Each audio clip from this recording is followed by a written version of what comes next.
नमस्कार साथियों। इस वीडियो के माध्यम से तहसील राजस्व लेखाकार के बारे में चर्चा करेंगे।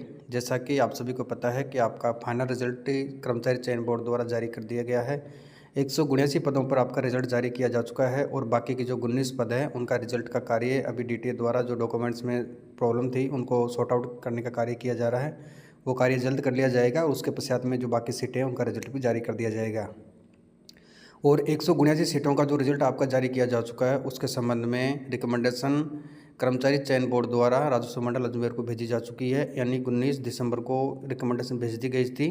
तो इसके संबंध में रेवेन्यू बोर्ड द्वारा 28 दिसंबर 2024 को ऑर्डर जारी किया गया है कि आपका रेवेन्यू बोर्ड द्वारा वेरिफिकेशन का कार्य किया जाएगा। हालांकि वेरिफिकेशन आपका पहले हो चुका था, लेकिन रेवेन्यू बोर्ड पुनः आपका वेरिफिकेशन करेगा।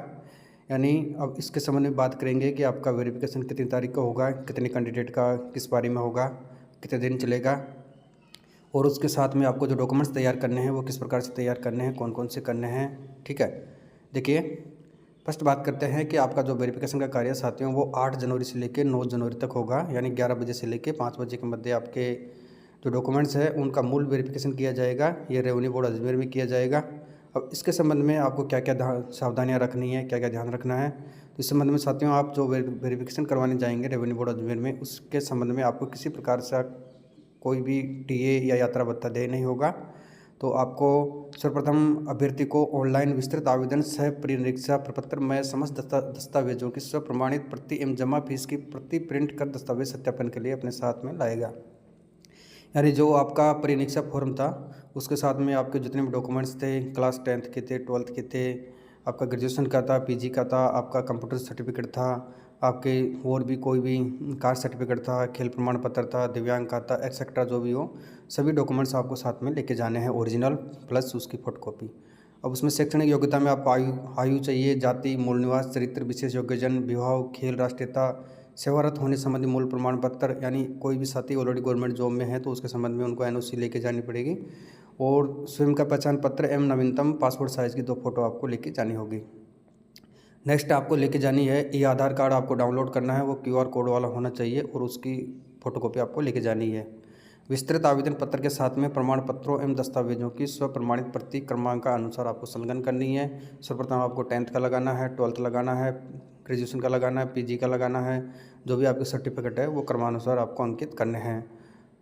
फिर है अभ्यर्थी समान पात्रता परीक्षा, यानी स्नातक स्तर 2022 में जो आपका रिजल्ट आया था, जो आपकी अंक तालिका थी यानी मार्कशीट थी, उसमें आपको कितने नंबर प्राप्त हुए हैं उसकी प्रति आपको संलग्न करनी है। और अगर किसी कैंडिडेट के पास में अगर वो प्रति अवेलेबल नहीं है तो वो SSYD के माध्यम से उसको डाउनलोड कर सकता है। नेक्स्ट है जो दिव्यांगजन है यानी फिजिकल हैंडीकैप्टेड अभ्यर्थी है, उनका मेडिकल जांच करवाकर नवीनतम प्रमाण पत्र, उनको मेडिकल जांच करवाना है पीएच को, और नवीनतम प्रमाण पत्र सक्षम चिकित्सा अधिकारी द्वारा जारी किया गया हो प्रस्तुत किया जाएगा। यानी जो पीएच कैंडिडेट है उनको उन्हें जांच करवानी है और जो सक्षम चिकित्सा अधिकारी द्वारा सर्टिफिकेट जारी किया जाएगा वो उनको प्रस्तुत करवाना होगा। और चरित्र संबंधी सत्यापन हेतु अटेंशन फॉर्म संलग्न आपको करना होगा। यानी चरित्र यानी करेक्टर सर्टिफिकेट आपको किसी 2 गजेटेड ऑफिसर से आपको बनवाने होंगे।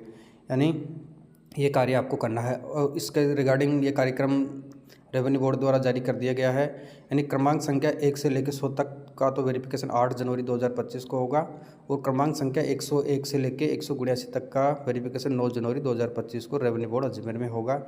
ये पीडीएफ आपको प्राप्त हो चुकी होगी, आप देख चुके हैं इसके बारे में कि किस कैंडिडेट का कितनी तारीख को वेरिफिकेशन होगा। यानी 2 दिन में वेरिफिकेशन कंप्लीट हो जाएगा। हालांकि इसके संबंध में मैंने लास्ट वीडियो में बताया था कि आपका वेरिफिकेशन या तो हो भी सकता है और नहीं भी हो सकता है, वो डिपेंड करता है रेवेन्यू बोर्ड के ऊपर। पर रेवेन्यू बोर्ड आपको पुनः वेरिफिकेशन का कार्य कर रहा है, क्योंकि पहले डीटीए द्वारा किया गया था तो उस संबंध में ऐसी लिस्ट नहीं आई थी कि डीटीए में रेवेन्यू टीआरए वाले कितने कैंडिडेट है, कौन कौन है। तो इस संबंध में रेवेन्यू बोर्ड आपका पुनः वेरिफिकेशन का कार्य करेगा।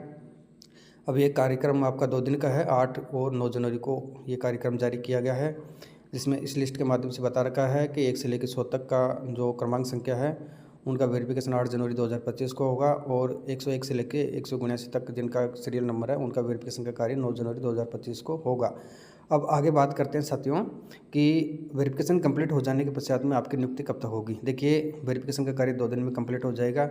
उसके पश्चात में जो डॉक्यूमेंट्स आपके चेक किए जाएंगे उनमें से अगर किसी कैंडिडेट के कोई प्रॉब्लम रहती है, हालांकि किसी की रहेगी नहीं क्योंकि आपका वेरिफिकेशन ऑलरेडी पहले भी हो चुका है और पुनः हो रहा है, तो इस संबंध में कोई कमी नहीं रहेगी। हालांकि किसी के रेयर केसेस में कोई डॉक्यूमेंट्स में प्रॉब्लम रहती है तो उसको वो दूर कर सकता है, यानी रेवेन्यू बोर्ड आपको समय देगा उसके रिगार्डिंग, तो आप उसको दूर करवा सकते हैं। फिर आपकी पोस्टिंग की प्रक्रिया अपनाई जाएगी। तो जहाँ तक मान्यता आपकी पोस्टिंग प्रक्रिया अगले सप्ताह में यानी 9 जनवरी तक आपका वेरिफिकेशन होगा, तो 15-16 जनवरी तक आपके ऑर्डर आने के पूरे चांसेज है, यानी 15 जनवरी के आसपास आपको नियुक्ति मिल जाएगी। ठीक है साथियों, अगर इसके संबंध में अगर कोई और न्यूज़ मिलती है तो आपको मैं वीडियो के माध्यम से अवगत करवा दूंगा। अब नेक्स्ट वीडियो में जूनियर अकाउंटेंट की पोस्टिंग के बारे में चर्चा करेंगे कि जूनियर अकाउंटेंट को पोस्टिंग कब तक मिलेगी, उनका भी वर्तमान में क्या प्रोसेस चल रहा है। ठीक है साथियों, थैंक यू।